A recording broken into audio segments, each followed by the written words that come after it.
sejahtera. Saya Desmelau ingin membicarakan secara ringkas tentang tamadun Melayu.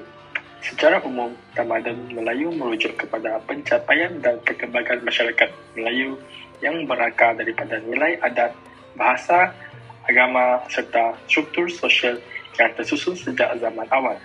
Ia telah membentuk jati diri, bangsa dan memberi sumbangan besar kepada ketamadunan serantau.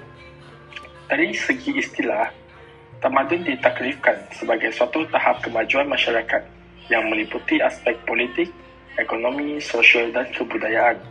Dalam konteks rantau Nusantara, tamadun Melayu mempunyai kedudukan yang strategik kerana wilayah ini menjadi pusat perdagangan antarabangsa, penyebaran agama Islam serta medan interaksi pelbagai budaya. Tujuan utama video ini adalah untuk memberikan kefahaman yang jelas tentang peranan dan kepentingan tamadun Melayu, bukan sahaja sebagai warisan sejarah, tetapi juga sebagai sumber identiti serta kebanggaan bersama di rantau Nusantara. Assalamualaikum dan selamat sejahtera semua. Saya akan membentangkan untuk slide yang kedua ini, iaitu asal usul dan perkembangan.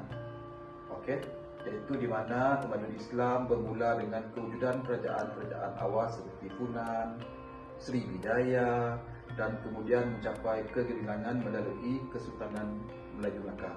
Perkembangannya didorong oleh beberapa faktor penting seperti lokasi yang strategik, pertumbuhan perdagangan, kedatangan agama Hindu, Buddha dan Islam.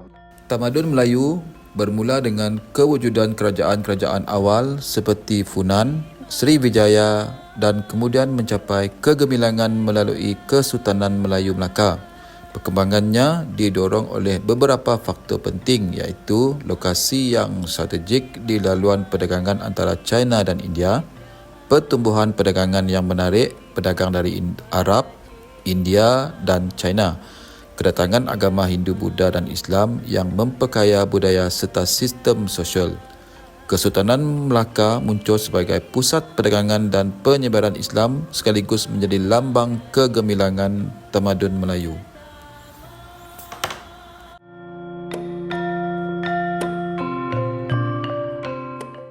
Sistem pemerintahan Kesultanan Melayu bukanlah sesuatu sistem yang bersifat sembarangan. Ia adalah satu struktur yang penuh dengan rapi, berteraskan konsep raja dan penuh dengan nilai-nilai adat dan keagamaan. Marilah kita hayati bersama tentang institusi kesultanan, konsep daulat dan deraka, serta tiga golongan utama yang berada dalam pemerintahan. Dalam sejarah Kesultanan Melayu, pemerintahan adalah berteraskan konsep raja yang teratur. Sultan merupakan pemerintah yang tertinggi dan memiliki kuasa mutlak terhadap pemerintahan. Konsep daulat dan derhaka amat penting dalam pemerintahan ini. Daulat merupakan kuasa suci yang dimiliki oleh sultan.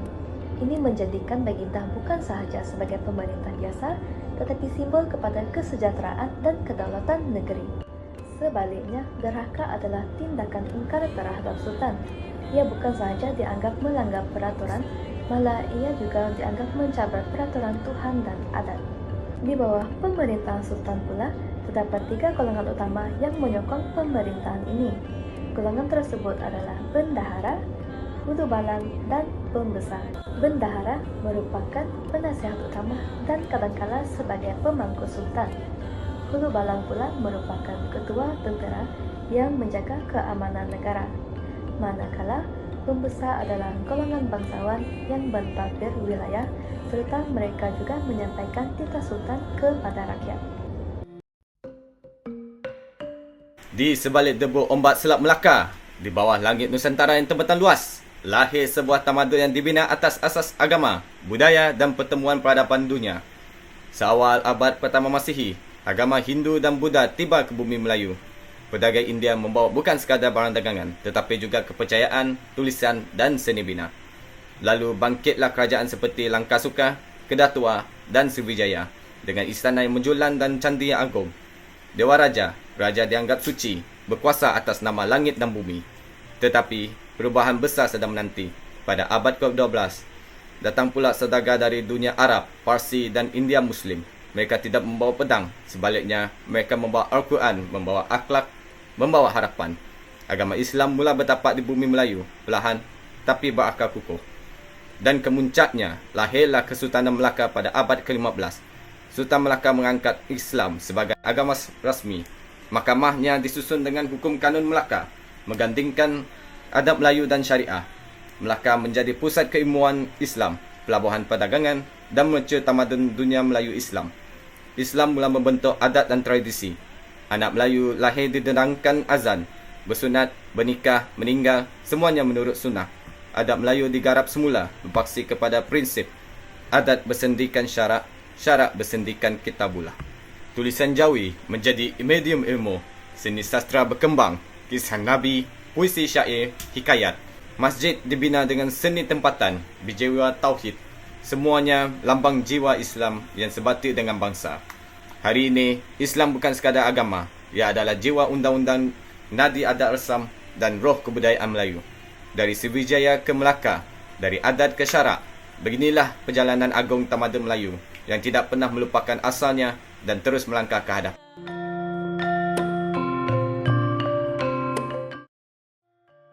Salam sejahtera, saya Jensen bin Bennett. Kali ini saya akan membentangkan tajuk budaya, bahasa dan kesenian dalam tamadun Melayu. Bahasa Melayu memainkan peranan yang sangat penting sebagai lingua franca di rantau Nusantara. Ia digunakan secara meluas oleh pedagang dari pelbagai negara dan menjadi medium penyatuan masyarakat yang berbeza latar belakang. Dari segi kesusastraan, karya-karya klasik seperti Sejarah Melayu dan Hikayat Hang Tuah menggambarkan pemikiran nilai dan jati diri bangsa Melayu. Ini menunjukkan betapa kaya dan mendalamnya warisan ilmu dan falsafah dalam tamadun Melayu. Dalam aspek kesenian pula, kita dapat melihat kepelbagaian seni tradisional seperti tarian zapin dan joget, serta seni ukir halus pada kayu. Selain itu, seni bina seperti masjid dan istana Melayu juga menonjolkan keindahan seni bina yang halus dan penuh nilai simbolik. Kesimpulannya, budaya, bahasa dan kesenian Melayu bukan sahaja mencerminkan identiti bangsa, tetapi juga menunjukkan betapa kaya dan bernilainya tamadun Melayu dari sudut estetik dan warisan budaya. Sebelum saya akhiri, izinkan saya berkongsi sebuah sajak ringkas bertajuk Warisan Kita. Bahasa indah warisan lama, menghubung bangsa menyatu jiwa. Seni menari ukiran halus, budaya Melayu takkan lupus.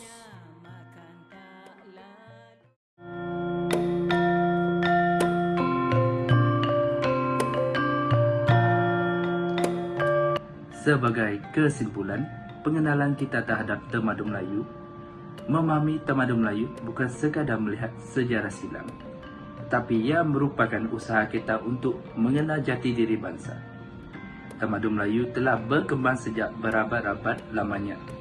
Dengan sistem politik yang tersusun, adat yang kaya, bahasa yang indah dan budaya yang unik yang mencerminkan ketamadunan yang tinggi dan nilai-nilai kemanusiaan yang sejagat.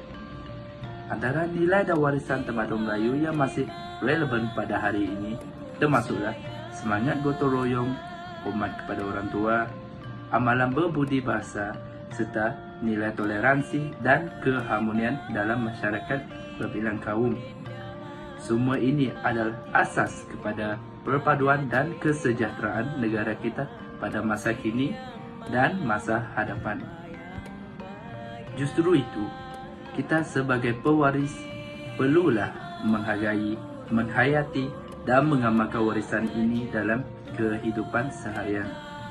Ia bukan sekadar untuk disimpan dalam buku sejarah, tetapi untuk dijadikan panduan membentuk peribadi dan masyarakat yang lebih baik. Sebagai ucapan penutup, marilah kita bersama-sama memelihara khazanah tamadun Melayu agar ia terus hidup dalam jiwa rakyat Malaysia. Tamadun ini adalah lambang kekuatan dan kebijaksanaan bangsa, dan dengan memahami serta mengamalkannya, kita mampu membina masa depan yang lebih gemilang. Sekian daripada saya dan ahli kumpulan yang lain. Terima kasih.